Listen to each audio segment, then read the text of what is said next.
Hello everyone.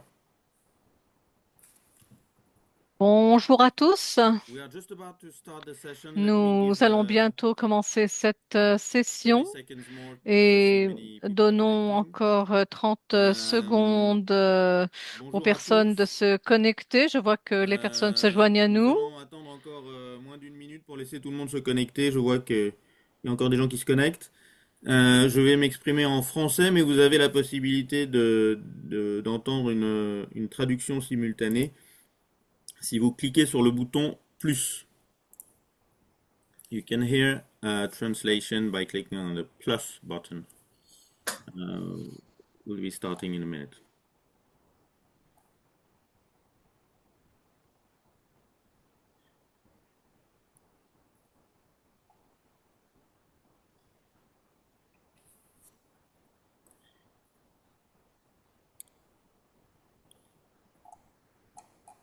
Voilà, vous avez aussi une explication de comment euh, euh, accéder à cette traduction dans le chat. Alors nous allons démarrer. Je vais m'exprimer en français, même si le titre de la session était en anglais. Euh, nous, nous, Nous avons aujourd'hui avec nous pour cette session sur les leçons des réformes sur la gestion budgétaire en France trois intervenants que je vais présenter rapidement avant de leur passer la parole. Euh, L'objectif est de pouvoir ouvrir après la salle à des questions. Donc on a demandé aux intervenants de réduire leurs interventions à 15 minutes, ce qui est très court, mais ce qui j'espère permettra en tout cas d'évoquer les sujets clés. Pour pouvoir vous laisser le temps de poser des questions après coup.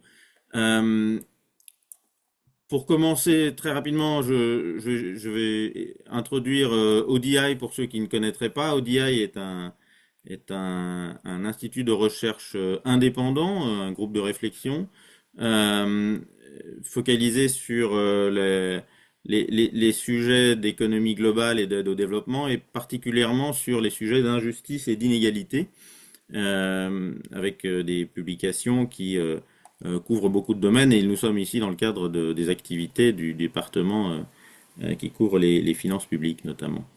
ODI a été créé en 1960, c'est un organisme à but non lucratif et qui opère dans de nombreux pays, soit pour des missions de recherche, soit pour des missions d'assistance technique. C'est un institut de recherche basé à Londres. Euh, Aujourd'hui, on ne va pas parler du système anglo-saxon, on va plutôt parler du système de finances publiques inspiré de la France. En commençant par donner la parole à quelqu'un qui connaît a priori bien le système français. Et donc je vais lui passer la parole, mais juste avant vous dire que nous sommes ici avec deux chercheuses d'ODI, euh, Aura Martinez Oriol et Andrea Sissa, qui représentent le département que j'évoquais et qui peuvent intervenir évidemment à tout moment sur le sujet. Donc je vais commencer par ouvrir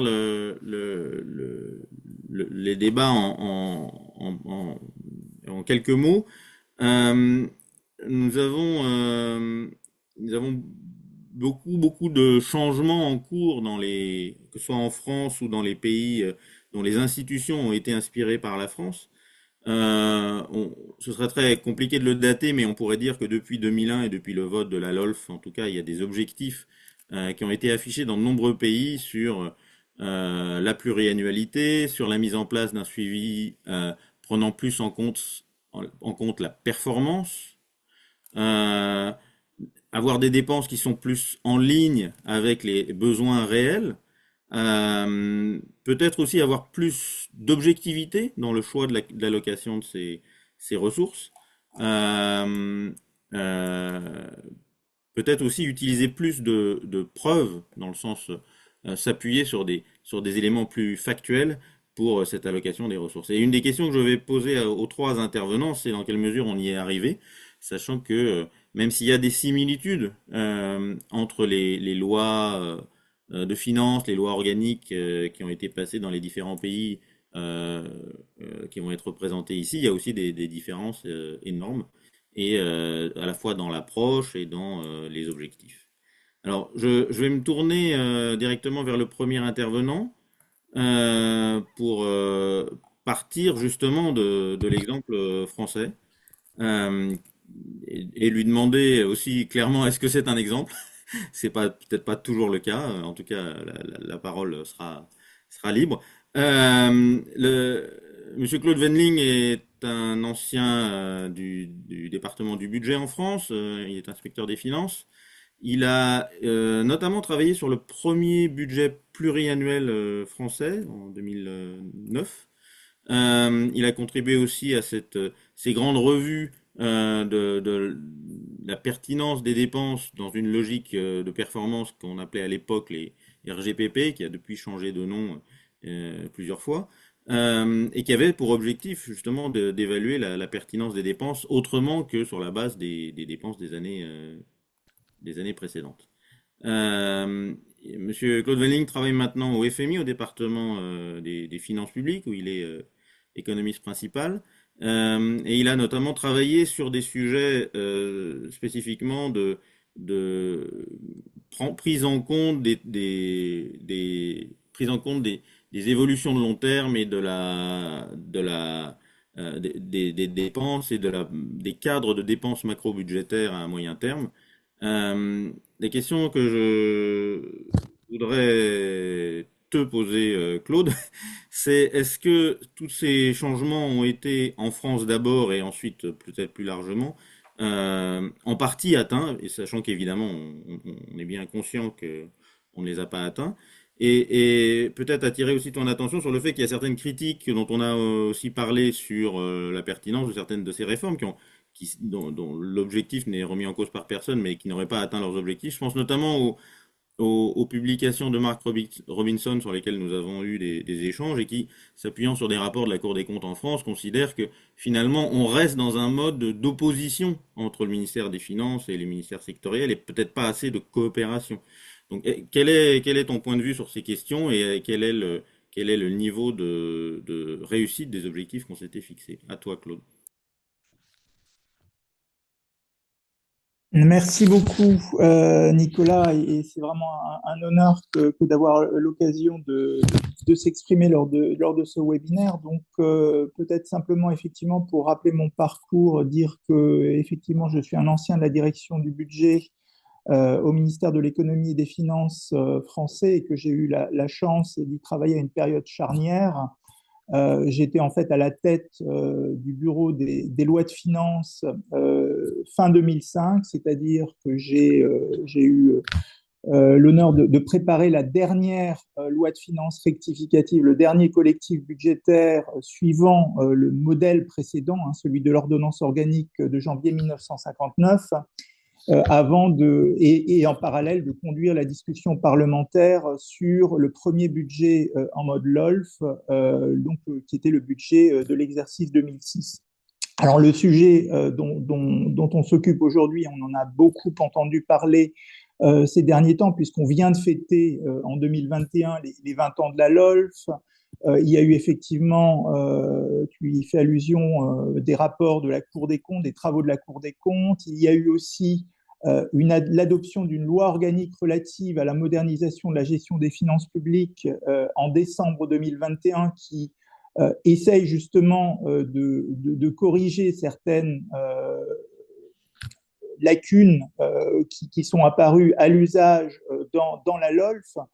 Et d'ailleurs, c'est peut-être une première remarque, un premier début de réponse à la question. L'ordonnance de 1959 était restée intangible pendant 40 ans. La LOLF a 25 ans et je crois qu'elle a été modifiée déjà et de manière relativement substantielle à 4 fois. Donc, ça prouve ou ça indique quand même qu'on a un peu du mal encore on n'a pas encore trouvé tous les réglages.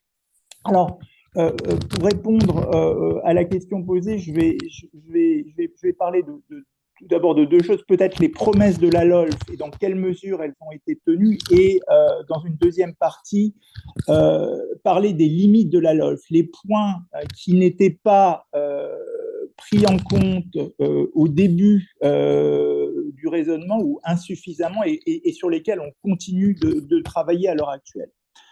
Alors, les promesses de la LOLF, effectivement, modèle francophone, mais on est là quand même sur des démarches de réforme qui ont été largement inspirées par les expériences internationales. Hein.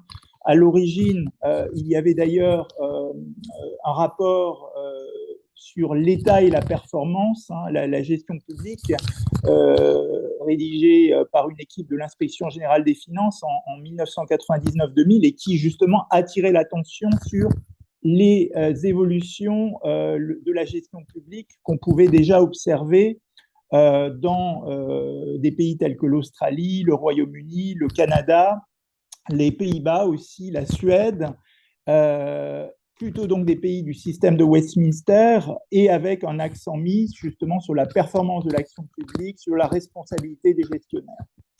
Et donc les deux promesses de la LOLF, je dirais, il y avait cette promesse de davantage de marge de manœuvre pour les gestionnaires, une plus grande liberté dans l'allocation des crédits, la fin des chapitres budgétaires. On avait 800 chapitres budgétaires avec un raisonnement en silo. On est passé à des programmes de politique publique moins nombreux, une centaine, avec aussi un dispositif de performance qui lui était associé. Donc, et là, est-ce que la promesse a été tenue? Je dirais en partie. Il y a moins de contrôle a priori, on a réformé le contrôle budgétaire, il y a effectivement une fongibilité des crédits qui s'est installée. Cependant, au final, est-ce qu'il y a eu énormément de marge de manœuvre nouvelles? Peut-être pas. Pourquoi? Parce que on était et on est toujours en France dans une situation de difficulté budgétaire qui fait qu'on n'a pas forcément la prévisibilité qu'on veut. La deuxième promesse de la LOLF, c'était la revalorisation du rôle du Parlement. Et effectivement, c'est le Parlement qui s'est saisi de la réforme, hein, même si au début des réflexions, il y avait des réflexions internes au ministère des Finances. C'est très vite le Parlement, Assemblée nationale et Sénat qui s'est saisi du sujet avec les deux pères de la LOLF, Alain Lambert au Sénat et Didier Migaud à l'Assemblée nationale. Et là, l'enjeu, c'était renforcer le droit d'amendement du Parlement, améliorer l'information parlementaire avec en particulier la justification au premier euro en lieu et place de la distinction entre services votés et mesures nouvelles qui faisait que le débat parlementaire ne se concentrait que sur 4 à 5% du volume des crédits, le dispositif de performance qui permettait de faire le lien entre les moyens alloués et les politiques publiques, et aussi les évolutions de la comptabilité, le passage à la comptabilité en droit constaté pour donner des documents financiers de l'État qui soient plus lisibles pour une représentation parlementaire ou un grand public qui a plus la culture de la comptabilité privée, de la comptabilité d'entreprise. Alors, en pratique, là aussi, le pari a été tenu, mais en partie seulement. Je me souviens, donc, quand j'étais à la direction du budget les premières années de la LOLF, on essayait de tenir à jour le compteur des amendements réalisés et des mouvements de crédit effectués au cours du débat parlementaire. Et ça restait toujours on parlait de quelques centaines de millions d'euros par rapport à un budget qui à l'époque était déjà autour de 300 milliards. Donc on avait quand même assez peu de retouches apportées par le Parlement malgré la possibilité de bouger des crédits au sein d'une mission. Je dirais que là, on était aussi, et on reste toujours en France dans le système du parlementarisme qu'on dit rationalisé, c'est-à-dire où le droit d'amendement du Parlement est quand même sévèrement encadré. L'information sur la performance, la comptabilité générale, est-ce qu'elle est utilisée. Alors, elle est abondante. Si vous comparez les documents budgétaires aujourd'hui à ce qu'ils étaient avant 2005, c'est vraiment le jour et la nuit en termes de degré d'information, en termes notamment de lien entre les objectifs publics et les crédits. Pour autant, voilà, les parlementaires et peut-être même le grand public peuvent se noyer dans cette masse d'informations. Donc, promesse de la LOLF, en partie tenue seulement, ce que j'appellerais les limites de la LOLF. Là, je mettrai 4 points en avant. La pluriannualité, les revues de dépenses, la distinction entre l'échelon politique et l'échelon de gestion, et le 4e point, c'est le contrôle parlementaire. Pluriannualité, là, en fait, la LOLF restait largement muette sur la pluriannualité en 2001. Les débats parlementaires avaient envisagé la question, mais n'étaient pas allés de l'avant dans ce domaine. Et c'est au cours des années et assez rapidement que on s'est rendu compte que la pluriannualité était nécessaire pour faire marcher le système. Et donc, on a effectivement, comme tu le rappelais, dès 2008, révisé notre constitution pour introduire des lois de programmation des finances publiques et donner une vision pluriannuelle pour chaque ministère. L'idée, ou pour chaque politique publique plus exactement, l'idée c'était que autant chaque ministre devait devenir son propre ministre des Finances, autant chaque politique publique devait avoir en quelque sorte sa loi de programmation, sa trajectoire pluriannuelle. Là, c'est quelque chose qu'on a réussi relativement bien au début des années 2010, dans une période relativement stable. Pour autant, j'ai l'impression que ces dernières années, avec les crises successives qu'on a connues, l'outil pluriannuel, il a beaucoup souffert. Et là, on vient d'adopter en décembre 2023 une loi de programmation des finances publiques en France qui couvre 2023-2027. Je ne parierai pas beaucoup sur la vigueur de cette loi de programmation, vu les développements récents et notamment les débats sur l'augmentation des dépenses de défense. Deuxième point important, c'est qu'on ne peut pas avoir de pluriannualité sans avoir un dispositif qui permette d'arbitrer des économies. Et donc là, ça renvoie à la question des revues de dépenses. Pourquoi ? Parce que en France, et je dirais dans la plupart des pays développés, on n'est plus dans un contexte où d'année en année, il y a une marge à répartir entre des projets de politique publique. On est plutôt dans un système où il faut réaliser des économies pour combattre une évolution tendancielle des dépenses publiques, dettes et pensions, qui est extrêmement forte.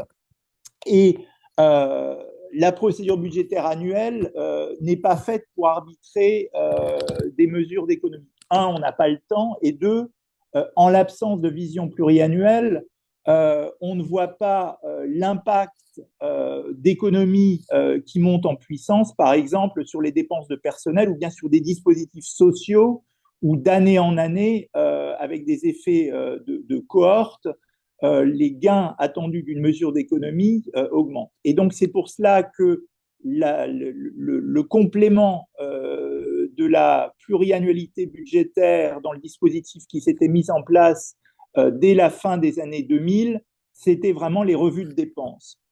Et là, on a eu effectivement la révision générale des politiques publiques à laquelle tu faisais allusion, et on a eu ensuite plusieurs séries de revues de dépenses. On a appelé ça la modernisation de l'action publique, on a appelé ça Action publique 2022, et on est maintenant dans des revues de dépenses nouvelle génération, mais on n'a jamais réussi depuis 2007-2012 à retrouver ce qu'on avait eu dans le cadre de la RGPP, qui n'était pas parfaite, mais qui avait l'avantage de fournir un dispositif interministériel avec un portage politique fort, le président, le Premier ministre et leurs deux premiers collaborateurs, le secrétaire général de la présidence et le directeur de cabinet du Premier ministre, pour arbitrer des économies en amont de la procédure budgétaire. Et ça, on n'a pas réussi à retrouver cette recette depuis lors. Troisième point qui me paraît important et qui correspond à l'une des limites de la LOLF, c'est la distinction entre l'échelon politique et l'échelon de la gestion. Là, au centre de la LOLF, on a mis les responsables de programme qui devaient être responsables de leur bout de politique publique et qui devaient être responsables et avoir des marges de manœuvre dans l'allocation de leurs crédits pour atteindre leurs objectifs. Ça, qu'est-ce qu'on a vu? Ça a bien marché dans un certain nombre d'administrations où on était plutôt sur des process et où on avait une claire distinction entre ce qui relève de la politique publique et ce qui relève de sa mise en œuvre. Et l'exemple typique, je dirais, c'est l'administration fiscale. Tout le monde sait que le directeur général des impôts, ou plus exactement le directeur général des finances publiques en France, n'est pas celui qui fait la législation fiscale ou qui est responsable des choix de hausse d'impôts ou de baisse d'impôts. En revanche, il a la responsabilité de gérer son administration au mieux et de la manière la plus efficiente. Et donc, ça a plutôt bien marché. Ça a bien marché aussi dans un certain nombre d'opérateurs de l'État qui étaient clairement identifiés. Je pense à un opérateur comme Pôle emploi ou maintenant France Travail qui est en charge du marché du travail. C'est de cette logique de distinguer ce qui relève des ministres de ce qui peut relever des responsables de programme en tant que directeur d'administration. C'est cette logique que met en avant par exemple quelqu'un comme François Eccal lorsqu'il réfléchit sur les modifications possibles du dispositif LOLF en disant il faut peut-être mieux distinguer ce qui relève des responsables de programme qui ont en charge l'efficience et la qualité de service, mais en revanche l'efficacité ultime des politiques publiques, c'est vraiment le ministre et lui seul qui doit en avoir la responsabilité. Et le dernier point sur lequel je voudrais mettre l'accent, c'est le contrôle parlementaire. Contrôle parlementaire, donc là, la vision qui était celle de la LOLF, c'était moins de temps passé sur le débat budgétaire en amont, plus de temps consacré au contrôle parlementaire, à l'évaluation des politiques publiques. Et là, on est encore assez loin du compte. On a le printemps de l'évaluation à l'Assemblée nationale et la revalorisation du temps passé à discuter de l'exécution budgétaire de l'année précédente. Mais là encore, quand vous demandez à des parlementaires quel est le moment important pour eux pour le budget, ça reste encore la discussion budgétaire, donc on est encore loin du compte. Voilà, c'était les quelques points que je voulais mettre en avant et merci et ravi d'avoir l'occasion de poursuivre le dialogue lors des questions-réponses. Merci Claude pour tous ces points difficiles voilà, de les résumer. On va prendre des questions seulement à la fin de l'intervention des trois panélistes, mais juste pour réagir sur un point qui m'a particulièrement frappé dans ton intervention, c'est le fait que le contexte joue sur la pertinence de ces réformes et que dans un contexte, par exemple, où les dépenses sont particulièrement imprévisibles, typiquement dans un contexte où la défense devient prioritaire, ou aussi dans un contexte politique qui va être plus difficile, les outils mis à disposition sont plus ou moins utiles et plus ou moins adaptés. C'est effectivement un point fondamental.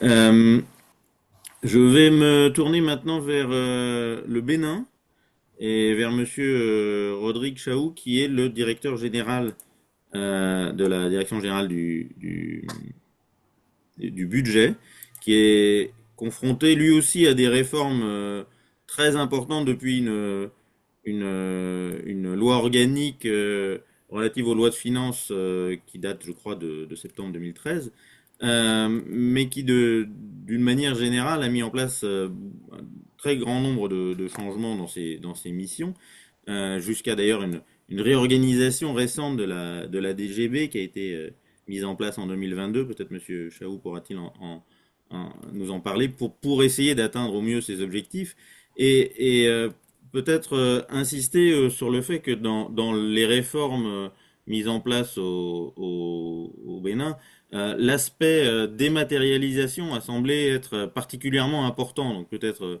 lui demander si sur cet aspect-là, dans quelle mesure ça a été un accélérateur, ça a permis d'atteindre certains de ces objectifs mentionnés en début de webinaire pour rendre finalement la mesure de l'efficience de l'usage, enfin sur l'usage des fonds publics plus, plus, plus, plus grande et plus transparente aussi. Je crois qu'il y a un sujet de transparence qui a été largement évoqué par l'intervenant précédent, avec aussi cette réserve que la transparence, ce n'est pas juste publier de l'information et qu'encore faut-il qu'elle soit compréhensible, et ce qui est une contrainte forte, et on voit qu'on produit dans de nombreux pays beaucoup de données supplémentaires, mais on n'est pas encore, on n'a pas forcément encore atteint le stade où on est certain que ces données soient utilisées à bon escient. Donc, Monsieur Chaou, avec votre accord, je vous donne la parole. Merci, Monsieur Nicolas. Bonjour à tous. Donc, je suis Rodrigue Chaou, directeur général du budget au Bénin. Si je vais me décrire un peu mon parcours, je suis un pur produit de la direction générale du budget où j'ai pris service en 2004. Donc, successivement, j'ai été chef de bureau de cabinet du directeur général du budget pendant 10 ans où j'ai eu l'occasion effectivement de conduire aux côtés du directeur général assez de réformes.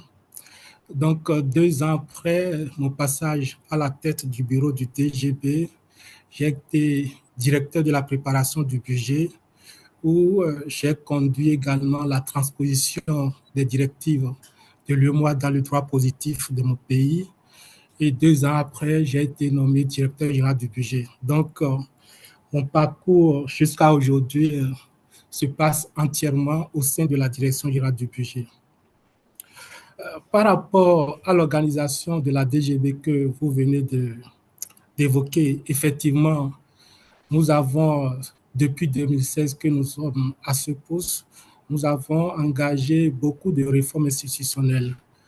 Disons, je peux parler de 2 réformes institutionnelles.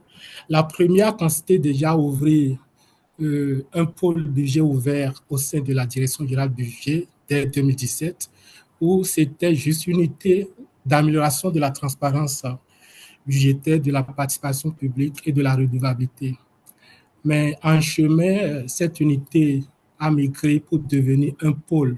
Donc un pôle qui constitue désormais un réseau très important qui travaille d'arrache-pied sur la base d'un plan d'action annuel que nous mettons chaque année en place avec la société civile, le secteur privé, mais également avec les groupes non organisés de la société béninoise.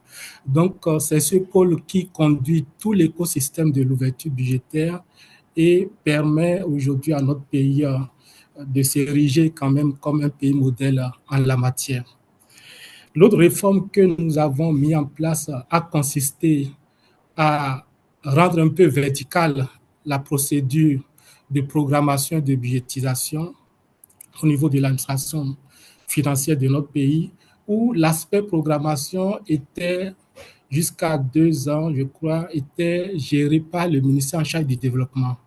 Donc, nous avons impulsé de notre position une grande réforme qui a induit par la suite des modifications même au sein du gouvernement, où désormais l'aspect programmation a quitté le ministère en charge du plan et du développement pour venir vers le ministère des Finances, où la DGB a désormais le rôle de piloter le cadre de gestion des investissements publics dans notre pays. Donc, cette mutation institutionnelle nous a amené à revisiter aussi certaines fonctions, l'efficacité, bien sûr, des fonctions support au niveau des ministères sectoriels, où la planification et la gestion financière étaient disons, dirigées, pilotées par 2 différents responsables. Anciennement, il y avait le directeur de la programmation, de la perspective, et à côté, le directeur en charge de la gestion des ressources financières. Donc, depuis ce moment où nous avons mis en place cette réforme, nous avons désormais un responsable ministériel qui fait la synthèse de la planification, de la programmation et de la gestion financière au sein des ministères sectoriels.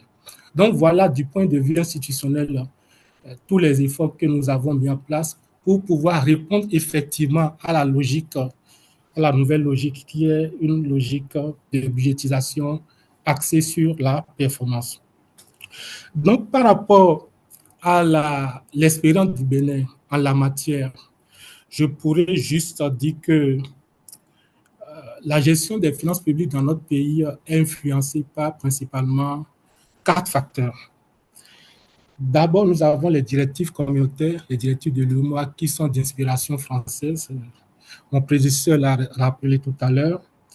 Ensuite, nous avons les recommandations qui sont issues des différentes missions que nous accueillons dans notre pays, les missions du FMI, du AFRITAC, de l'Ouest ou du Centre, les missions PIMA, CPI, PIMA, Climat, les évaluations de la transparence selon les méthodologies FT. Donc, toutes les recommandations qui sont issues des différentes missions au Bénin font l'objet systématiquement d'une matrice et ensuite d'un plan de réforme que nous intégrons dans notre démarche.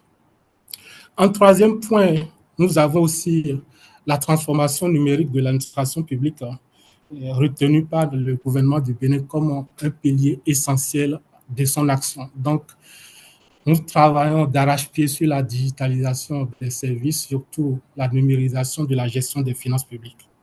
Enfin, un point important qui gouverne l'action financière en République du Bénin, c'est l'incitation permanente au développement de l'expertise locale au sein des administrations, au sein des ministères sectoriels, notamment au sein de l'administration centrale des finances. Donc voilà globalement les 4 points sur lesquels nous nous appuyons pour insuffler un nouveau dynamisme dans cette nouvelle approche de gestion axée sur les résultats. Donc, si je vais aborder la question de la budgétisation axée sur les résultats, je me permettrai de ne pas rentrer trop dans les généralités, mais je ferai l'effort d'exposer ce que nous pouvons assimiler ou qualifier de spécificité dans la démarche de l'administration financière du Bénin. Donc, parlant des démarches, la démarche d'allocation des crédits budgétaires dans notre pays prend donc appui principalement sur 2 éléments fondamentaux. Le premier élément, c'est l'analyse des indicateurs et la cohérence des actions, des activités inscrites au budget pluriannuel, avec bien sûr des orientations stratégiques qui sont élaborées au niveau national, mais également déclinées en orientation opérationnelle au niveau des ministères. Donc, à cet effet, à l'occasion de la conférence de performance, qui est une étape importante du calendrier budgétaire, en tout cas pour les pays francophones, les ministères sectoriels éditent à partir du système intégré de gestion des finances publiques. Chez nous, c'est le SIGFP, donc c'est un système qui intègre la dorsale budget et comptabilité publique, contrairement à l'ancien système que nous avions. L'ancien opérait uniquement sur le volet budget. Le Trésor public et la direction générale du Trésor et de la comptabilité publique avaient également son application, mais les deux ne se parlaient pas, ce qui rendait un peu difficile, disons, l'édition, la mise en place des statistiques. Donc, nous avons profité de la réforme LOLF, comme on le dit, pour mettre en place un système de gestion intégré, donc qui intègre le budget et la comptabilité. Donc, à partir de ce système, à l'occasion, bien sûr, des travaux budgétaires, nous éditons de ce système 2 référentiels à la fin de la conférence de performance. Le premier référentiel, c'est le cadre de performance qui ressort l'exhaustivité de la liste des objectifs et des indicateurs. Le second, bien sûr, comme nous le savons tous, c'est le référentiel programmatique constitué, bien sûr, de tous les éléments qui découlent des budgets, des programmes budgétaires. Donc, je veux parler des actions et des activités. De façon pratique, qu'est-ce que nous faisons à cette étape? À cette étape, la direction générale du budget avec les ministères sectoriels éprouve ou teste la stabilité du cadre de performance au regard, bien sûr, de certaines contraintes auxquelles nous sommes soumis ou également des évolutions que l'administration envisage de mettre en place. Je peux dire que depuis 2 ans, pour la stabilité du cadre de performance, par exemple, nous travaillons à rendre sensible le cadre de performance des ministères aux gens et au changement climatique. Donc, à cet effet, nous avons reçu l'appui de l'Union européenne et de l'agence allemande, la GIZ, et d'autres institutions d'ailleurs que je remercie au passage, pour reformuler ou faire la revue des indicateurs et des objectifs spécifiques. Donc, c'est une manière pour nous de mettre en place, avec l'aide de l'Institut national de statistique, INSTAT, mettre en place des indicateurs genrés pour moderniser le cadre de gestion, le cadre de performance, les rendre beaucoup plus sensibles à ces thématiques que sont le genre et le climat. Le deuxième élément sur lequel nous travaillons à l'occasion de la conférence de performance, c'est surtout sur le costing des activités.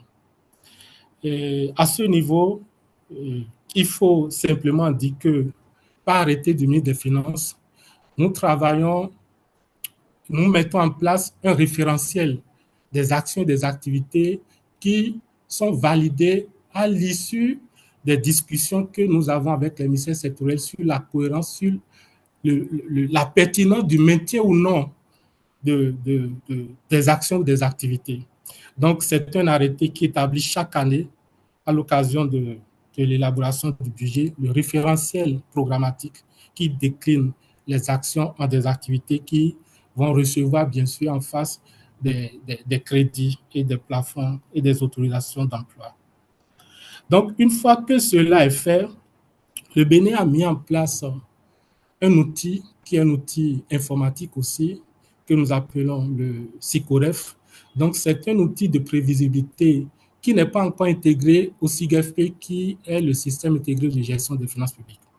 Mais l'outil SICOREF dont je parle, c'est un outil qui est construit sur la base du référentiel des prix de référence.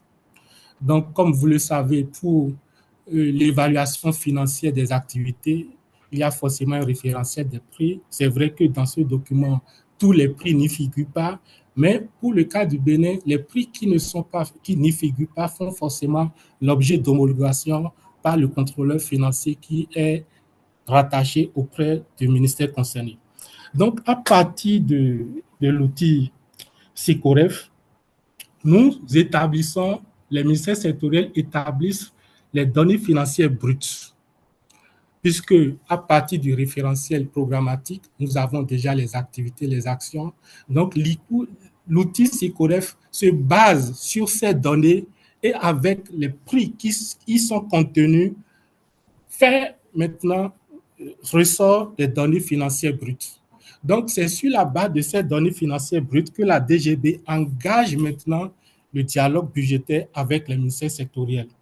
Et ce dialogue, comme je l'ai rappelé tout à l'heure, se fait essentiellement sur la base de 2 éléments principaux.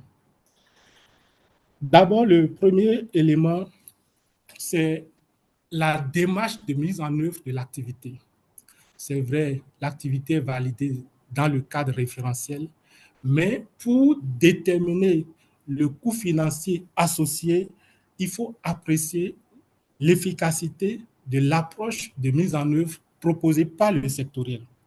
Et dans ce cadre, la DGB n'hésite pas à poser un certain nombre de questions. Peut-être pour mieux illustrer ce que je dis, je vais prendre un exemple précis. Je prends par exemple une activité intitulée « Audit financier des collectivités territoriales décentralisées ». Donc, c'est une activité qui se retrouve dans le programme, dans un des programmes du ministère en charge de la décentralisation et qui vise à auditer les états financiers des communes, donc des collectivités territoriales décentralisées. La question que la DGB peut se poser, c'est par exemple, c'est de chercher à savoir chercher à savoir pourquoi auditer les états financiers tous les ans et non tous les 2 ans, par exemple. C'est juste une question. De chercher à savoir, mais quelles sont les recommandations qui reviennent à chaque audit. Donc, quand on prend les rapports d'audit successifs, quelles sont les recommandations que les communes n'arrivent pas à mettre en œuvre? Une autre question, c'est de savoir, par exemple, quel est le degré de prise en charge des recommandations. Pourquoi, par exemple, prévoit-on de déployer un auditeur par commune et non chercher une manière de discriminer le nombre d'auditeurs en fonction des charges de travail dans les communes? Donc, autant de questions, par exemple, qui permettent à la DGB d'apprécier l'efficacité de l'approche de mise en œuvre d'une activité donnée. Donc, une fois que cette étape est passée, le deuxième niveau consiste à rechercher dans cet exercice comment affiner maintenant le coût financier associé aux activités, puisque en amont, à partir de SICOREF, de l'outil SICOREF, nous avons réussi, sur la base bien sûr du référentiel programmatique décliné en activités, programme bien sûr budgétaire, actions et activités, nous avons à partir des prix du répertoire des prix mis en place des données brutes financières. Donc, sur cette base maintenant, sur la base de l'approche de mise en œuvre retenue par la DGB, nous travaillons maintenant à affiner les coûts financiers associés à chaque activité qui, du coup, remonte au niveau des actions puis au niveau des programmes. Donc, voilà de façon concrète comment l'exercice d'appréciation de la cohérence des activités programmées ou bien proposées par les sectoriels avec les orientations stratégiques sont appréciées entre la DGB et les ministères sectoriels, et de l'autre côté, comment nous avons réussi à optimiser les coûts associés à la mise en œuvre de chaque activité. Donc, pour me résumer sur ce chapitre, nous avons un outil SICOREF détaché du SIGEF pour l'État qui nous permet de mieux prévoir les coûts financiers rattachés aux activités qui sont arrêtées par un arrêté du ministre des Finances qui décrit bien sûr le référentiel programmatique. La difficulté que nous avons aujourd'hui par rapport à cette approche d'appréciation des coûts financiers, c'est que les deux systèmes ne se parlent pas, SICOREF et SIGFIP. Donc, cette année, nous avons reçu l'instruction du gouvernement de travailler à rendre harmonieux l'environnement des deux systèmes et dans le même temps à mettre en place une interopérabilité entre les deux bases. Du coup, dès que nous allons réussir à connecter SICOREF qui fait la prévision dans les petits détails des coûts associés aux activités, une fois que l'interconnexion entre les deux bases serait une réalité, je pense que le Bénin aurait véritablement gagné en matière de gestion axée sur les résultats ou les plans de travail annuels ou les plans de passation des marchés publics seront édités pratiquement de façon automatique. Donc, c'est l'ambition de cette année. Du coup, pour l'exercice, l'année 2026, nous travaillons pour que cela soit une réalité. Je finirai par quelques spécificités d'affirmement également des coûts financiers qui sont des fois gérés, qui ont été gérés hors cadre d'appréciation des budgets. D'abord, je parlerai de la mise en œuvre des grands travaux où, en dehors de l'obligation qui est faite, que le gouvernement s'est donnée d'élaborer systématiquement et de publier par la suite tous les rapports d'évaluation ou les rapports d'études des projets avant leur inscription dans le portefeuille d'investissement, le gouvernement s'est donné également pour obligation de mettre en place un référentiel pour les missions de maîtrise d'œuvre. Les missions de maîtrise d'œuvre, c'est simplement toutes les études qui permettent de mettre les études et les contrôles qui se font dans la mise en œuvre d'un projet d'investissement. Depuis un certain temps, depuis 2017, si je veux être plus précis, nous constatons que les missions d'œuvre dans notre pays prennent un volume important dans les investissements. Donc, qu'est-ce que nous avons fait? Sur la base des contrats que le gouvernement a approuvés de 2017 à 2021, si j'ai bonne mémoire, et puis sur la base aussi des données historiques et des expériences des secteurs, de différents secteurs, la DGB a réussi à mettre en place un référentiel qui fixe un niveau pour le ratio mission d'œuvre sur le coût d'objectif des infrastructures. Le coût d'objectif, c'est simplement le coût global d'un projet, mais établi au moment des études sommaires. Donc, du coup, dans les travaux de prévision, quand je prends par exemple le domaine du cas de vie, nous avons une idée précise ou le plafond que un niveau plancher, un niveau plafond pour la détermination des coûts liés à la mission d'œuvre. Nous avons fait le même exercice pratiquement dans tous les ministères, compte tenu de la spécificité de chaque ministère. Ce qui fait qu'aujourd'hui, nous réalisons d'importants gains d'efficience par rapport aux années antérieures 2017 jusqu'à 2021, où nous n'avions pas réussi à mettre en place ce référentiel.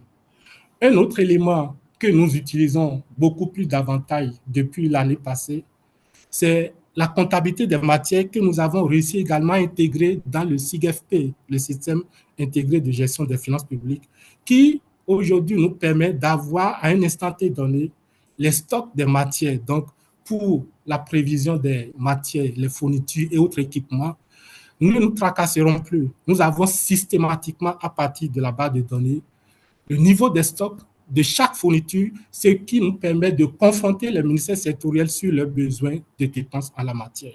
Donc, voilà autant d'éléments aujourd'hui qui nous permettent d'optimiser d'année en année les coûts qui sont associés à la mise en œuvre des activités. Pour finir, définitivement, je peux dire que une fois que tout cet exercice est fait, il faut voir maintenant comment calibrer les enveloppes sectorielles au regard du montant global de la loi de finances. Sur ce, nous avons une démarche, nous observons une démarche simple, c'est une démarche verticale de priorisation à 3 niveaux. Le premier niveau dans l'allocation des crédits met en priorité tous les chantiers qui sont déjà en cours, donc tous les chantiers ouverts avant les travaux de préparation de la loi de finances qui est en cours. Donc, les chantiers qui sont ouverts depuis 2 ans ou 1 an sont prioritaires dans l'allocation. Ça, c'est la première des choses. Le deuxième niveau de priorité, c'est les nouveaux chantiers qui sont éligibles dans le portefeuille d'investissement de l'année pour laquelle la loi de finances est en train d'être mise en œuvre.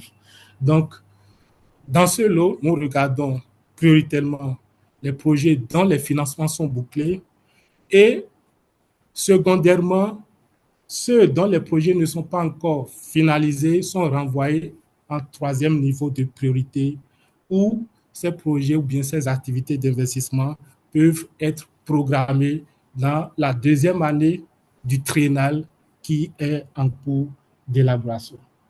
Donc, voilà globalement la démarche et les spécificités de l'administration financière du Bénin pour dire finalement que nous avons une matrice, une base de données pour ce qui concerne les investissements, une base de données très robuste, très importante, qui nous donne une idée précise sur les prévisions, mais également la structure financière ou bien les modèles financiers et les niveaux de réalisation de chaque projet.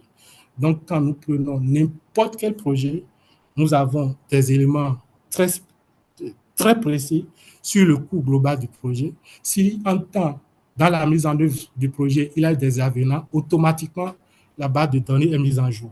Nous avons les sources de financement du projet, nous avons les modalités de mise en œuvre du projet, nous avons pour chaque projet la structure de financement, le modèle de financement, et nous avons également la programmation jusqu'à la dernière année de mise en œuvre du projet. Donc voilà, Monsieur Nicolas, ce que je pourrais dire par rapport au modèle du Bénin en ce qui concerne la budgétisation axée sur la performance. Merci beaucoup et je reste à votre disposition. Monsieur Chaou, je vous remercie pour cette présentation passionnante. Vous avez couvert là aussi énormément de sujets, c'est très difficile à résumer, mais j'aimerais retenir deux points qui sont d'ailleurs assez en lien avec ce qui a été dit précédemment, mais qui ont aussi leur spécificité. La première, vous avez insisté beaucoup sur le fait que pour pouvoir mettre en œuvre ces réformes, vous avez besoin d'informations, de données. La DGB peut pas être dans une tour d'ivoire focalisée uniquement sur certains chiffres ou même uniquement sur les chiffres. Il faut suivre la réalité des projets. Et pour ça, il faut avoir un... Voilà, vous avez parlé de rendre plus verticales les procédures de programmation. Pour ça, il faut des informations, une vision plus intégrée, vous avez dit, et des informations qui remontent. Donc une revue des indicateurs, des objectifs avec les ministères sectoriels, une revue des comparatives aussi avec le SICOREF.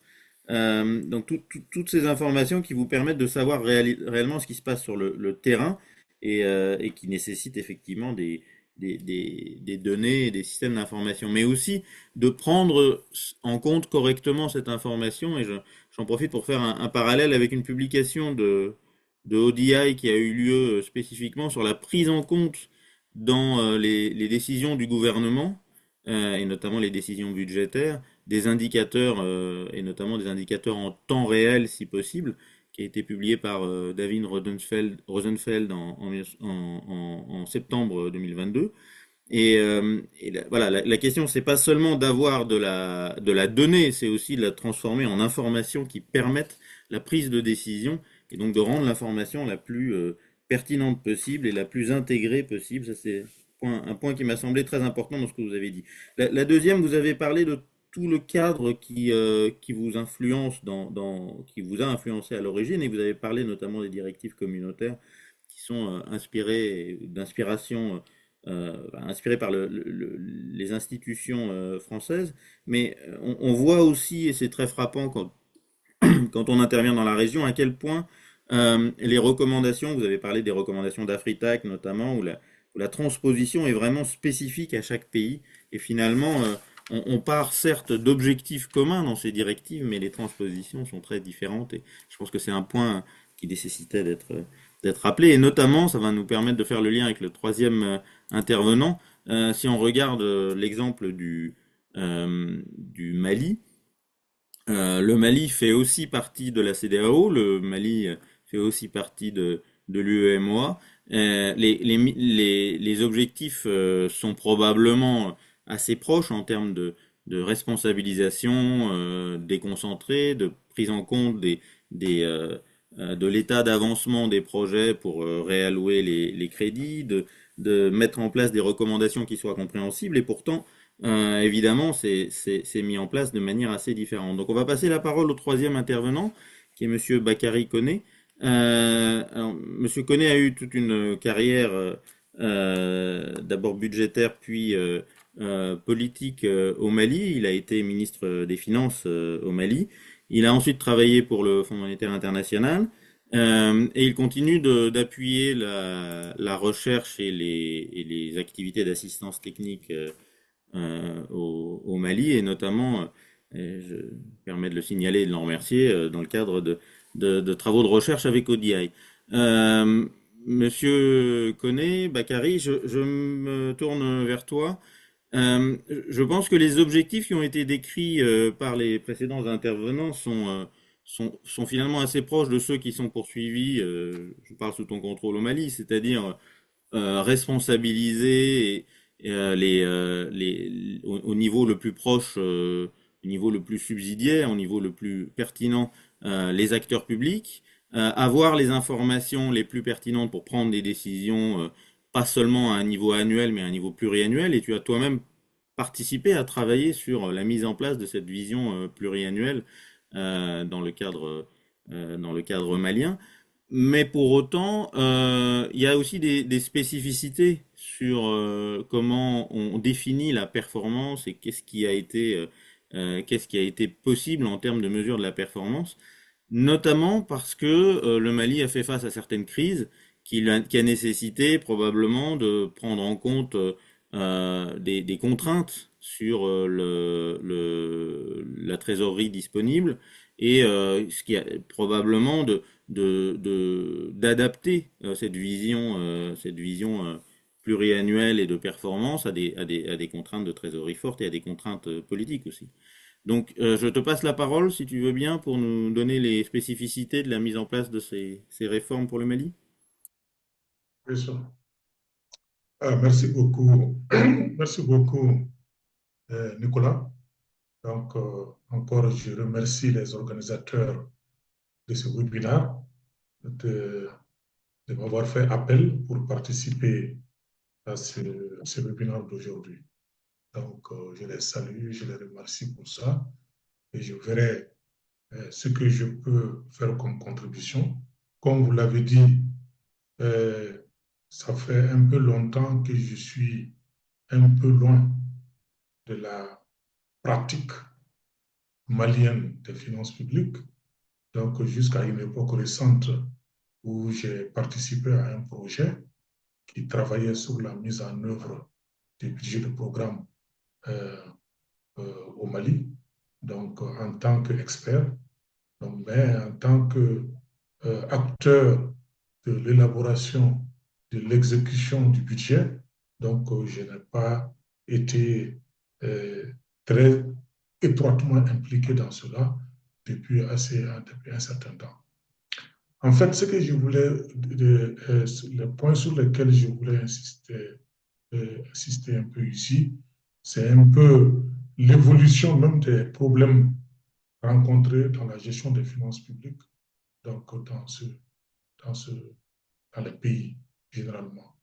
On l'a dit, l'interlocuteur précédent l'a dit, il y a eu les directives du cadre harmonisé des finances publiques, moi, donc qui a fait un peu la transposition, c'est-à-dire le mouvement de l'ordonnance de 59, qui était parce que l'histoire des finances publiques au Mali est intimement liée à ce qui se passe à l'histoire des finances publiques en France. C'est l'influence directe qui est là depuis l'ordonnance de 59 et jusqu'à la LOLF de 2001, donc qui a inspiré fortement les directives des finances publiques, du cadre harmonisé des finances publiques, qui ont été élaborées et instituées. On les a voulu instituer dans tous les pays de l'UEMOA en même temps. Donc, là, c'est cette expérience que le Mali vit actuellement. Et c'est de là que nous sommes partis du budget, comme on l'appelle, le budget des moyens et du budget des objets au budget programme, c'est-à-dire le projet basé sur les résultats, visant à réaliser des résultats. Donc, par rapport à ça, il y a toujours des problématiques importantes qui sont là et que peut-être j'imagine qu'on peut aussi rencontrer dans beaucoup de pays, c'est que ce budget, on avait toujours dit que pour mettre en place ces budgets de programme, il fallait peut-être renforcer les fondamentaux de la gestion des finances publiques pour s'assurer qu'on va faire la modernisation qui va donner des résultats probants en matière de résultats de la gestion des finances publiques. Bon, ces problèmes existent toujours. En fait, les mêmes problèmes qu'on a eu du temps de la LOLF, du temps de l'ordonnance de 59, c'est des problèmes qui persistent toujours au niveau de la mise en œuvre du budget au programme. D'abord, des problèmes d'élaboration et de préparation du budget de l'État, ça existe toujours. Donc, il fait que il y a toujours des problèmes de maîtrise des cadrages macroéconomiques et budgétaires qui sont là, donc qui ont un impact sur la crédibilité des budgets et sur la disponibilité des crédits pour l'exécution des programmes et des projets retenus dans le budget de l'État. Il y a des programmes au niveau de l'exécution budgétaire, il y a toujours des défis importants à relever, des défis au niveau, par exemple, de, de, de, de l'élaboration et du respect des plans d'engagement, des problèmes au niveau de la gestion de trésorerie pour assurer qu'il y a des disponibilités de fonds pour prendre en charge des dépenses quand elles arrivent. Et tout ça, ça joue sur les résultats des, des, des, les résultats des programmes. Et le Mali, ces derniers temps, a toujours travaillé sur ces différents problèmes, est toujours en train de travailler sur ces différents problèmes en vue d'aller vers un budget programme plus efficace, donc qui va atteindre les résultats qu'il faut. Vous l'avez dit, il y a des crises. Il y a eu des crises, il y a toujours certaines crises qui font que l'environnement des finances publiques donc, offre des défis importants à relever en matière de maîtrise des ressources et en matière d'affectation des ressources comme prévu dans la préparation du budget. Donc, au niveau du budget programme au Mali, qu'on est en train d'utiliser, qu'on est en train de mettre en place, il y a toujours le problème du cadre de performance qui est là, et un problème de cadre de performance qui est souvent confronté à des difficultés au niveau de la stabilité et de la disponibilité de la stabilité des ressources pour faire face à ça. Donc, ce qui fait que ça peut jouer même sur l'avenir même de la réforme, un peu, parce que les acteurs qui mettent en œuvre la réforme, donc souvent, se demandent quels vont être les résultats de la réforme. Il y a un peu partout où on a des difficultés de stabiliser des ressources. La crédibilité budgétaire et la stabilité des crédits posent toujours problème. Donc, et la gestion de trésorerie pose problème. Il est difficile de prévoir, de faire une bonne gestion, de faire une bonne prévision en matière de gestion de trésorerie pour s'assurer que les ressources sont là pour faire face aux besoins quand ils arrivent. Et il y a aussi les problèmes de, de la gestion des, le cadre. Le cadre est toujours là, c'est important. Donc, et au niveau du Mali, on a ce problème d'exécution budgétaire qui peut se poser au niveau de la disponibilité des ressources, donc pour faire face aux objectifs. Mais la gestion budgétaire suit son cours. Le cadre de performance des programmes est toujours là. Donc, il y a eu des travaux là-dessus. On a eu des projets qui ont été financés, appuyés par ODI, en fait, pour mettre en place le budget programme au Mali, pour renforcer la mise en œuvre du budget programme au Mali, au niveau de certains ministères sectoriels qu'il y a eu. Et là également, des faiblesses ont été identifiées sur lesquelles il y a des améliorations qui sont en cours. Et actuellement, au Mali, il y a une étude d'ailleurs qui est en cours, une étude pour évaluer la mise en œuvre du budget programme depuis qu'on a commencé, parce que le chantier du budget programme a commencé au Mali en 2018. Donc de 2018 à 2025, les autorités envisagent d'entreprendre une étude qui est en train de démarrer pour faire l'évaluation du budget programme et faire le point de tout ce qui va et de tout ce qui ne va pas.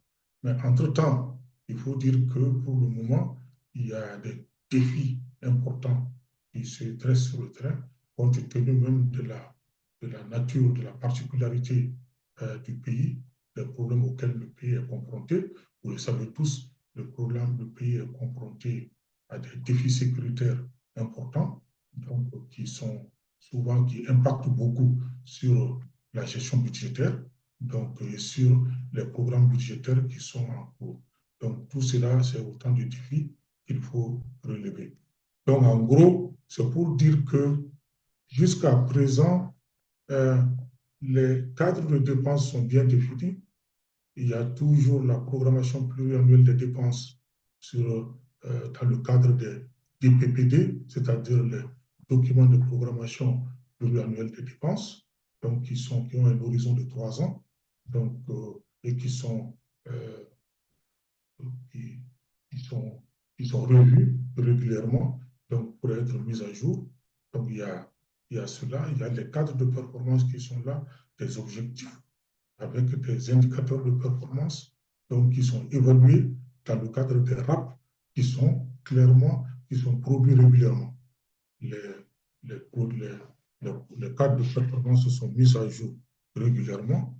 Les comptes rendus sont faits à travers des projets annuels, des rapports annuels de performance qui fait lieu, mais également, il y a des efforts à déployer.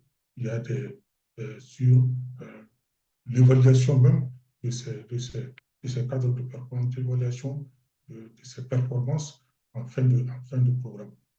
Donc, la réforme continue dans ce contexte et je crois que l'étude qui est en cours permettra peut-être de donner des résultats qui vont servir à améliorer le système qui est là.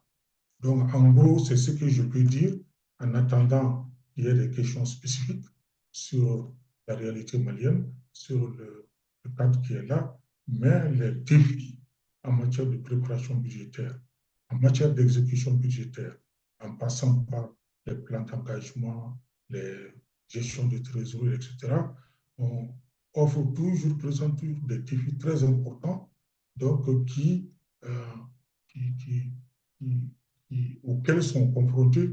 est confrontée la mise en œuvre de ce programme, donc pour les résultats qu'on cherche. Voilà. Merci. Merci beaucoup, Bakary Koné, pour cette vision de comment ces réformes sont mises en place au Mali. Là encore, beaucoup de sujets évoqués, mais peut-être je me permets d'insister sur certains de vos messages. Notamment, il y a un point qui m'a semblé très important, c'est la stabilité des ressources dans une période où les ressources sont variables, que ce soit des ressources internes ou des ressources externes. Il est très difficile de faire un travail de programmation fiable, puisque la base de toute programmation est quand même de travailler sur une certaine visibilité, et ça impose de définir des scénarios en fonction de la réalité des recettes dans un cadre incertain. Et ça, je pense que c'est un point peut-être spécifique et en tout cas important au Mali sur lequel vous avez insisté. L'autre point aussi qui me semblait important, c'est vous parliez des PPD, PAP et de la vision à 3 ans. Sur quel horizon on travaille? Et effectivement, ce qu'on voit, c'est que dans certains cas, les horizons temporels ne sont pas adaptés en fonction de la réalité des projets, qui sont parfois des projets de très long terme. Ça a été évoqué aussi par les intervenants, les autres intervenants. Nous avons plusieurs questions qui ont déjà été posées dans le chat, donc je vais me permettre de les transférer aux intervenants. Et peut-être, Bakary, si tu veux bien, on va commencer sur le Mali. Concernant une question qui peut être en lien avec ce qu'on vient de dire, c'est on met en place un cadre de dialogue entre la direction du budget, entre le ministère des Finances et les différents ministères sectoriels, mais il faut aussi, le rappelle un des intervenants, une plateforme multisectorielle pour pouvoir prendre en compte tout ce qui impacte plusieurs ministères, plusieurs secteurs à la fois. Donc comment est-ce qu'on peut renforcer ce dialogue dans le dialogue budgétaire au niveau multisectoriel? Comment est-ce qu'on peut s'assurer qu'il y ait ce dialogue, pas seulement vertical, mais aussi parfois plus horizontal, intégrant les différents ministères et les différentes actions publiques dans la phase de dialogue budgétaire? Bakary? Euh, OK. Donc, en fait, ce dialogue ou cette discussion multisectorielle, bon, se déroule la plupart du temps dans le cadre malien, surtout au moment de la préparation budgétaire. Surtout au moment de la préparation budgétaire, donc, et euh, qui commence d'ailleurs par une conférence de lancement de la préparation budgétaire où tous les ministères sectoriels sont présents, donc pour faire le point de l'exécution du budget passé et aussi préparer, euh, évoquer les difficultés qui se posent par rapport euh, à la préparation du budget de l'année à venir et aussi faire un peu le point, mais c'est un peu trop tôt, des difficultés du budget qui est en cours. Parce que normalement, la conférence, ce truc de dialogue qui est initié d'ailleurs par le ministère des Finances à travers la direction du budget, donc qui chaque année, il y a lieu généralement au mois de mars-avril, donc pour la conférence de lancement de la préparation du budget, avec des thèmes souvent qui sont abordés, donc qui sont retenus pour discuter entre les ministères sectoriels. Bon, il y a ce cadre qui est là, qui fait, mais les cadres ne continuent pas pour le moment, à ma connaissance, au cours de l'exécution du budget. Et surtout, préparation du budget et ça permet de prendre en compte des données des ministères sectoriels, des problèmes qui sont rencontrés de part et d'autre, et essayer de voir comment on le met dans le panier de la préparation du budget pour améliorer le processus de prendre en compte effectivement tous les problèmes et défis qui se posent ici et là au niveau des différents secteurs. Donc, au niveau de de, les problèmes peuvent se posent souvent au niveau des budgets d'investissement, parce que là également, il faut dire que la, les, les techniques qui ont été, qui sont prévues et qui sont mises en œuvre, même si la mise en œuvre peut être améliorée davantage. Donc, c'est notamment la, la, les ASCP, c'est-à-dire les autorisations d'engagement et les crédits de paiement, qui devraient permettre une meilleure budgétisation des dépenses d'investissement, ne sont pas souvent appliquées comme il faut. Donc, il y a des problèmes d'amélioration à ce niveau au Mali, comme un peu partout. D'ailleurs, il y a des problèmes à faire. Ce qui fait que les budgets d'investissement continuent toujours à poser des problèmes au niveau de leur crédibilité, au niveau de leur maîtrise en matière comme un instrument important de gestion des investissements. Donc, le cadre multisectoriel se pose, encore une fois, pour me résumer, à la préparation, au moment de la préparation du budget, mais n'est pas réellement fait au niveau. Mais il faut dire qu'au niveau de la direction du budget, et pour chaque ministère, il y a ce qu'on appelle des correspondants ministériels qui sont au niveau des ministères sectoriels. Donc, ils travaillent pour faire passer les messages de la direction du budget au niveau sectoriel et qui font remonter aussi les soucis et les problèmes du sectoriel au niveau central, au niveau de la direction du budget, pour être pris en compte à ce niveau. Merci beaucoup, Bakary, pour cet éclairage. Il y a vraiment un sujet aussi de, voilà, de mise en cohérence du cadre de suivi en permanence qui doit être, sur lequel on doit s'interroger. Euh, je voudrais me tourner vers Claude Venling maintenant pour poser une question qui est qui a été posée par par les participants. Euh, Comment est-ce qu'on peut s'assurer que le cadre justement et des indicateurs qui ont été fixés de manière un peu euh, euh, rigide en début d'année, parce qu'il faut bien, et même parfois sur des périodes plus longues, parce qu'il faut bien définir des indicateurs, peut prendre en compte voilà, la réalité des réallocations et aussi des crises, puisque une des questions que se posaient les participants, c'est comment est-ce que finalement on peut faire tenir ce cadre de, d'évaluation budgétaire en période de crise avec des indicateurs qui ont été définis avant la crise.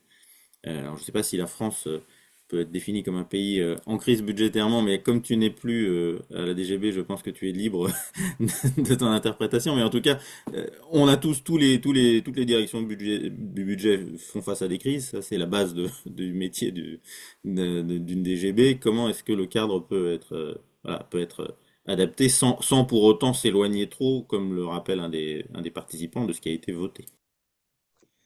Alors, quelques éléments de réponse. Alors, point numéro un, lorsqu'on se trouve vraiment confronté à une crise majeure, style Covid, par exemple, ou style, pour prendre un exemple que j'ai bien connu, la crise de 2009, on se retrouve dans une position où on est obligé de modifier substantiellement l'économie du budget et ça peut passer par la création de nouveaux programmes qui ont leur propre dispositif de performance. Donc, lorsque, par exemple, on a fait en 2009 une série de lois de finances rectificatives pour répondre à la crise des subprimes et à l'impact qu'elle avait eu sur l'économie française et européenne, ou lorsqu'on a fait en 2020-2021 une série de collectifs budgétaires pour répondre à la crise du Covid. Donc, on a créé des programmes nouveaux, on les a alimentés avec certains crédits budgétaires et on a créé un dispositif de performance adapté à ces nouveaux programmes et aux actions qui étaient envisagées.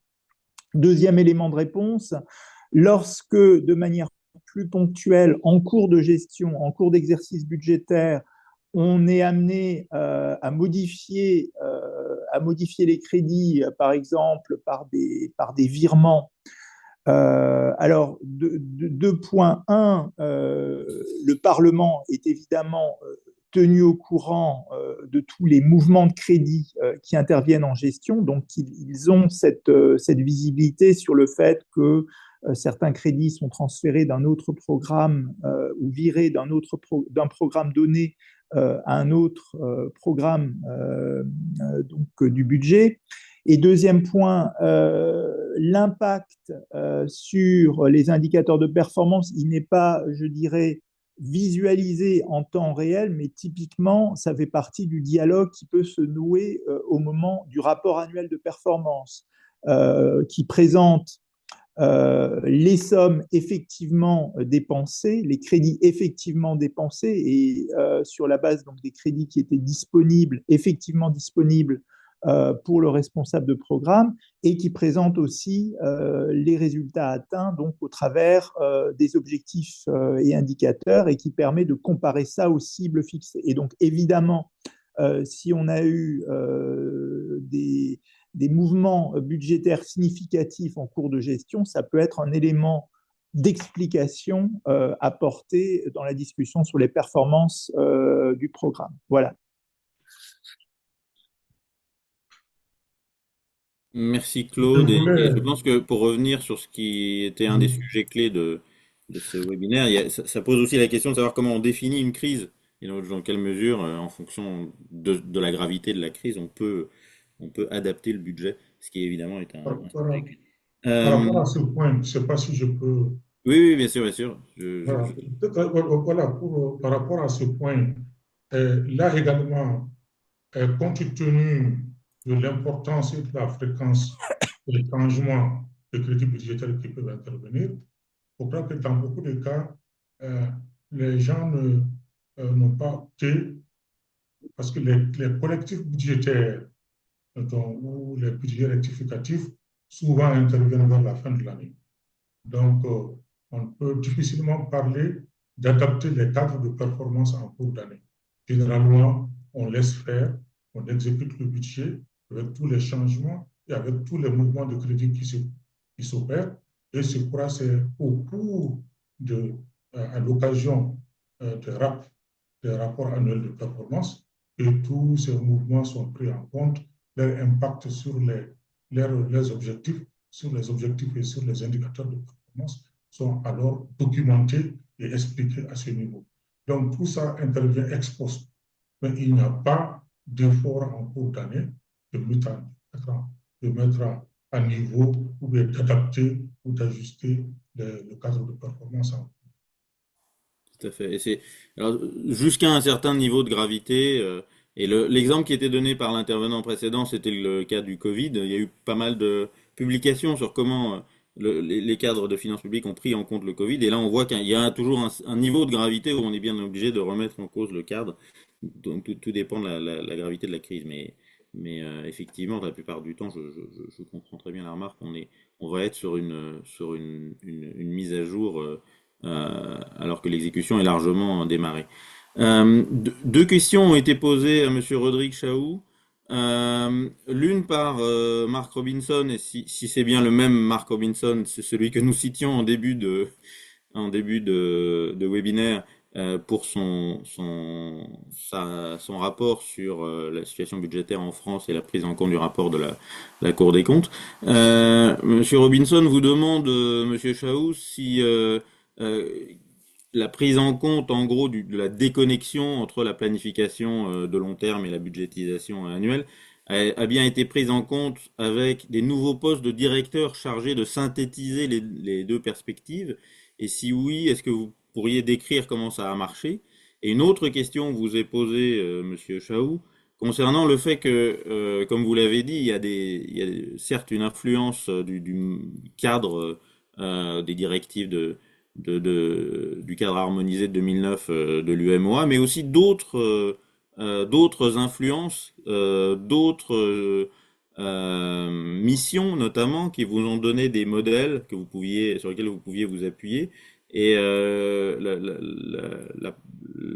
participant vous demande si vous pourriez être un peu plus précis sur quels sont les autres modèles qui ont pu vous influencer et comment vous avez évalué dans les recommandations externes qui vous ont été faites, celles qui étaient le plus adaptées au cadre du Mali finalement. Monsieur Chaou?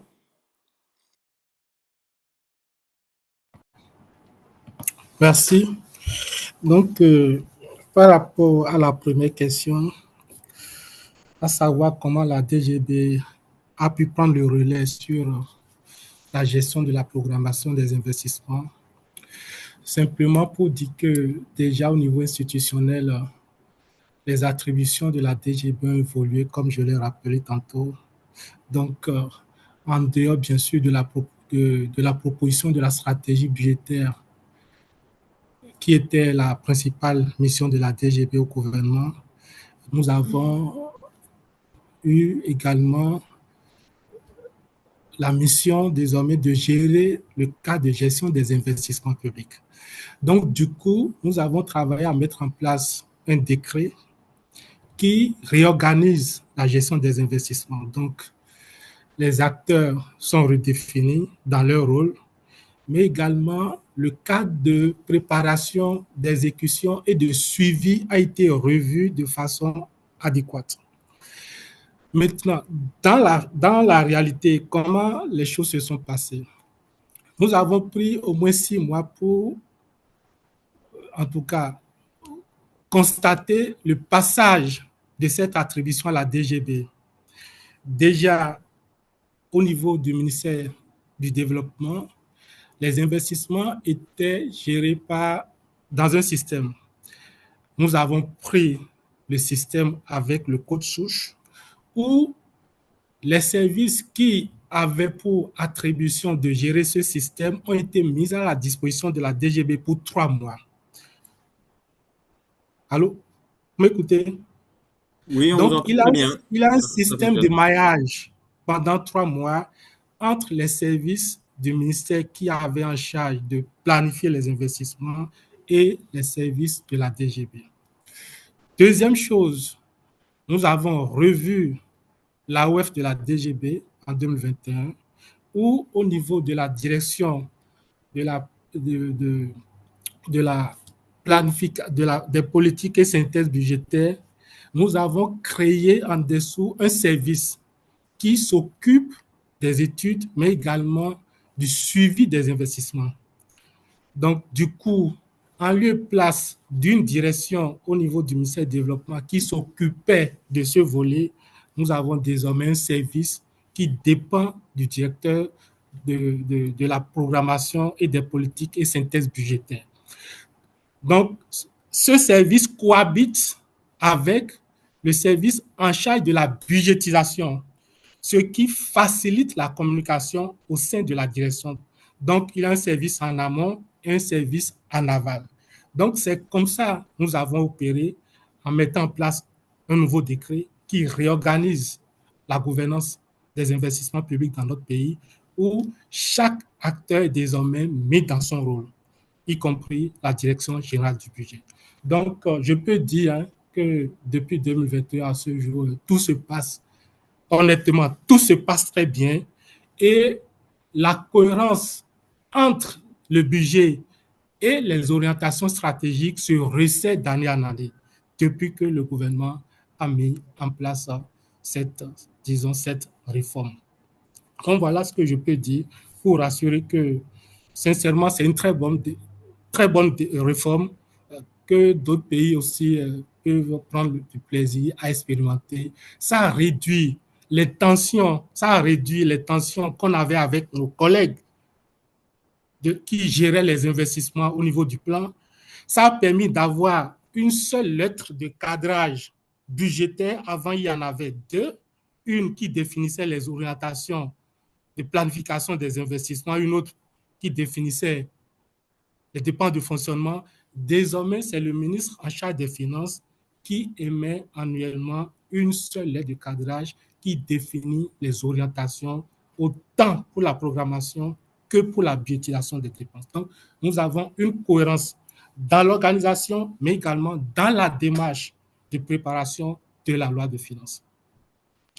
Sur le second sujet, en dehors du cadre harmonisé de l'UEMOA, est-ce qu'il y a d'autres modèles qui influencent la gestion au Bénin?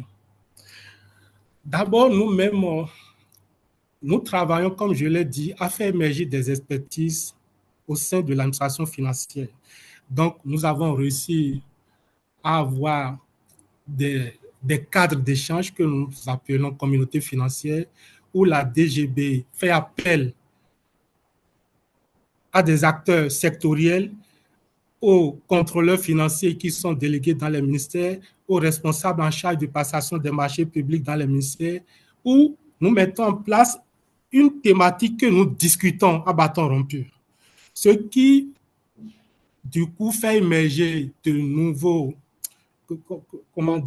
fait émerger de nouvelles modalités, de nouvelles propositions que la DGB prend le soin maintenant d'affiner pour en faire effectivement de nouvelles instructions qui améliorent la gouvernance financière dans notre pays. Ça, c'est un élément, par exemple, sur lequel nous travaillons sérieusement l'expertise interne, au-delà, bien sûr, de tout ce que nous apprenons auprès des partenaires qui viennent nous appuyer, comme le FMI.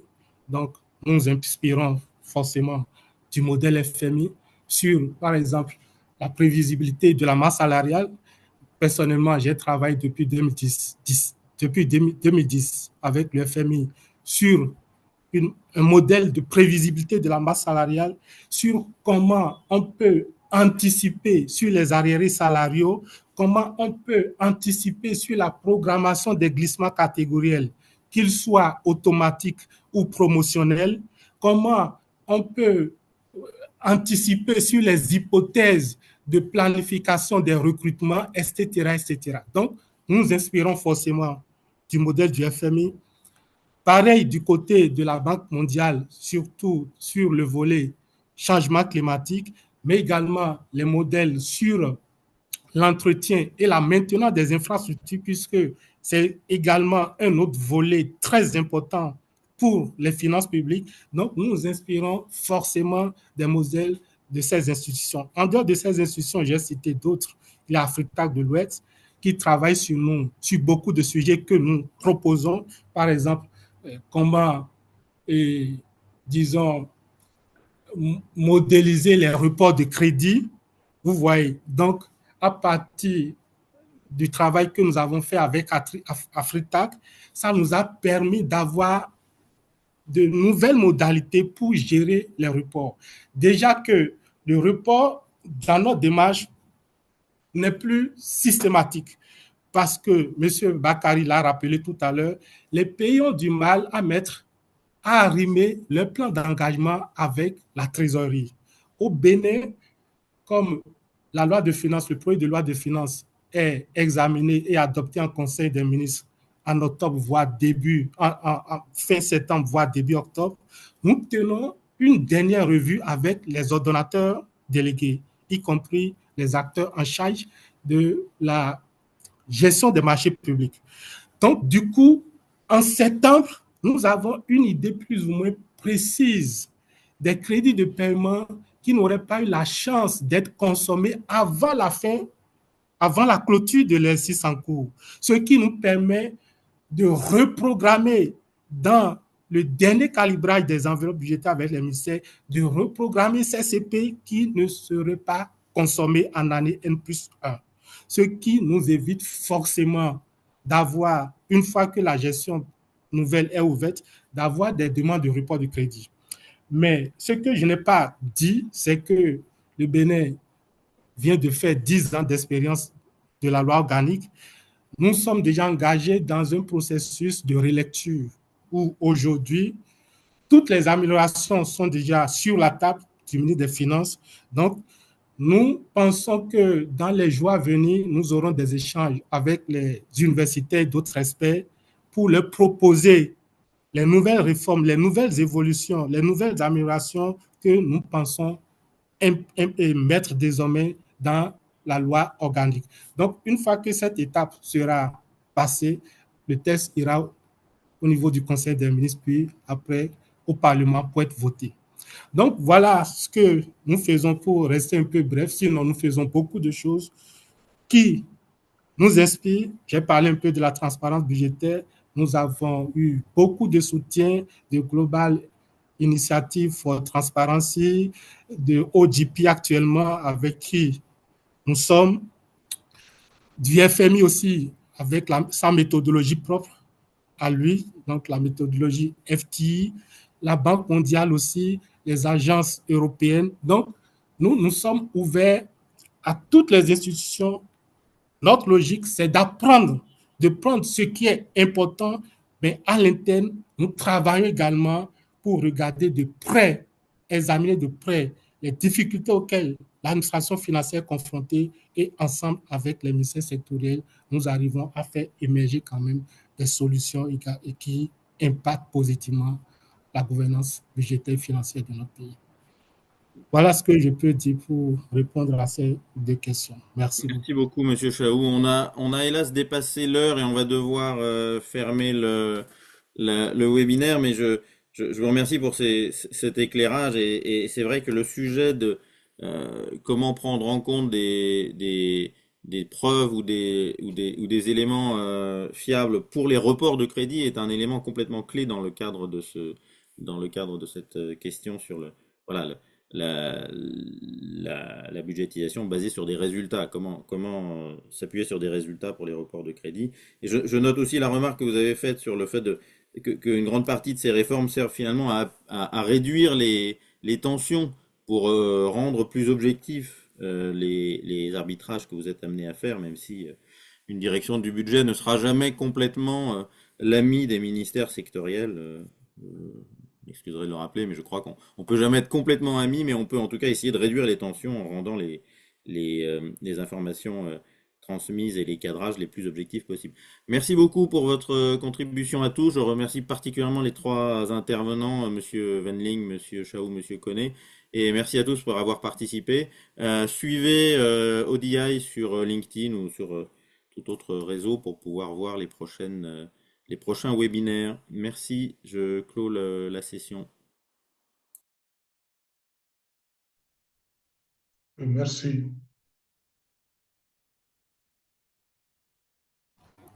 Au revoir. Merci à tous. Merci.